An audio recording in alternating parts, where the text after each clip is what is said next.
Arches National Park is located in the southeastern part of Utah. Its unique features are canyons, balanced rocks, and the beautiful arches it contains. In this video, I will be going into an in-depth review of the park and its beautiful formations. Before we get into the review, I just have to mention, if you do not see a hike that you have been on this review, it's probably because I haven't been on it, so I can't say anything about it. We're gonna start this review by looking at balanced rock. Here are some stats for the hike. Balanced rock is the first hike you should see besides Park Avenue in the park, and it's an extremely good way to start out a day in Arches. It's a hike around balanced rock, and you get a very good view of balanced rock from there. Despite what the stats say that it should only take like 10 minutes, I suggest spending 20 minutes there just to make the fullest out of the hike. The overall rating I'm gonna give for the balanced rock hike is an 8 out of 10. So if you're planning to go there, definitely do it while you're at Arches. The next part of Arches that we will be analyzing is the windows section of Arches. The windows section will be split up into three main parts: the windows arches, the turret arch, and the double arches. For the first part of window section, we will start off with the double arches. Here are some stats for the hike. Double arch is an extremely short hike, as you saw from the stats, and it's extremely beautiful.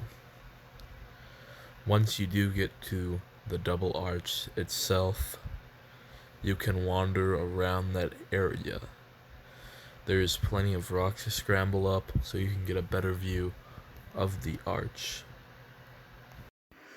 If you would like to extend your hike even longer, then you could go around to these places called the Cove of Caves. Once you find this cave, you can go up into it, and then it'll get you up to a more higher point, and then you'll be able to look down you'll be able to look at the window section from a high point. It's really cool up there. My suggested time, if you go to just double arches for the hike, is you should probably spend like 30 minutes there, just exploring it all. But if you do double arch and Cove of Caves, it'd probably take you like an hour and a half just to explore it all. My final rating for both double arched and Cove of Caves combined is a 9.5. The next part of window section I will be covering are the window arches. Here are some stats for the window arches hike. The windows arch trail is really short, like the double arch trail. The two arches on this trail are kind of similar, but it's still worth it to check them both out. They're pretty cool looking arches. I suggest how long you should spend on this trail is about 15 up to 25 minutes just to check them out. My final rating for the Windows Arch Trail is 7 out of 10. For the final part of the Windows section, we're going to be doing Turd Arch. You can also just merge this while doing your Windows Arch hike. Here are the stats for if you merged the Windows Arch and the Turd Arch section together. This entire section is still pretty short, but it's longer than all the other hikes. Turret Arch is pretty cool from what I remember, and then there's some spots you can climb up. Yeah, that's all I can really remember about Turret Arch. You should probably go check it out if you're around that section. My suggestion on how long you should spend if you're doing Windows and Turret Arch is about 2 hours or so, just to get it all done. My final rating for this hike is an 8 out of 10. Now that I'm done with the Windows section, I will be covering the Delicate Arch Viewpoint Trail. Here are the stats for the trail. The hike is not too hard at all. The elevation is spread all throughout the hike, so it's not all at once, so it's not going to be really fast elevation gain. When you get towards the top a little bit, there's like these like boulders, and you can stand on them to get a better view of Delicate Arch. This hike, you should only need to spend about 30 to 45 minutes on.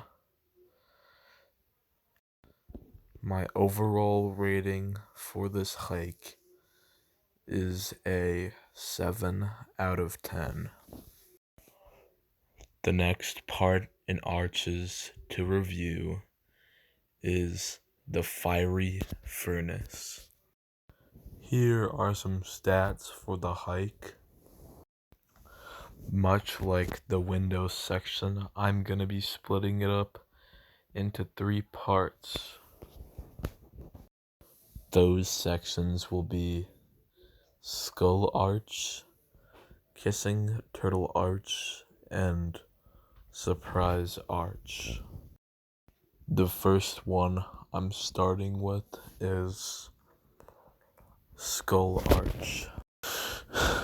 It's a bit out of the way from the rest of the hike, but it's worth the walk. I mean, it's only like a half a mile, so it's not that much. So the Skull Arch, once you get there, you would want to look above because that's where it would be. The size, my guess, is around the size of the window arches from before. So if you're ever in the fiery furnace, you should definitely check this out. My final rating for Skull Arch is an 8.5 out of 10. Kissing Turtle Arch will be the next arch that I review. Kissing Turtle Arch is definitely easier to get to than Skull Arch, but the trade-out that comes with that is that it's not as impressive as Skull Arch. Kissing Turtle Arch is still really cool. Also, you can get really close to it. There's a little like path up there to the side. You take a round up there, and then you could get up to the arch and go behind it. My overall rating for Kissing Turtle Arch is an 8 out of 10. The final arch to cover in the fiery furnace is Surprise Arch. Surprise Arch is on the trail if you follow it. It's a little bit hard to find, but you'll find it eventually. It's a pretty cool looking arch. I think it's better than Kissing Turtle Arch, but not quite as good as Skull Arch. And it's where it is. It looks really cool around it too. My final rating for Surprise Arch is 8.25 out of 10. My final rating for the entirety of the fiery furnace is a 9.5 out of 10. Now that the fiery furnace is done, now it's time to review the Dune Arch. Here are some stats for the trail. The location of where the Dune Arch is pretty cool. It's surrounded by sand, and then there's the arch. Also, it's surrounded by huge rock walls. Also, if you keep on going deeper into the whatever crack where the arch is, you will eventually reach this slot canyon looking thing, and then you could kind of angle your feet to go up it. I suggest spending 25 minutes there to get the fullest out of your experience there. My final rating for Dune Arch is 8 out of 10. The next thing I'm reviewing on my list is the Pine Tree Trail and the Tunnel Arch Trail. Here are some stats for the trail. To be honest, I don't really remember too much stuff about this trail. I do remember seeing the arches though. So if you are around that area, just check it out. I know they're some pretty good arches. 7 out of 10. The overall time that you'd need for the entire park of arches, my guess, is probably around a week to enjoy it all. Alright, so that's basically it. If you've made it this far, thanks for watching, and I'm gonna ask you to please like and subscribe. Alright, bye bye.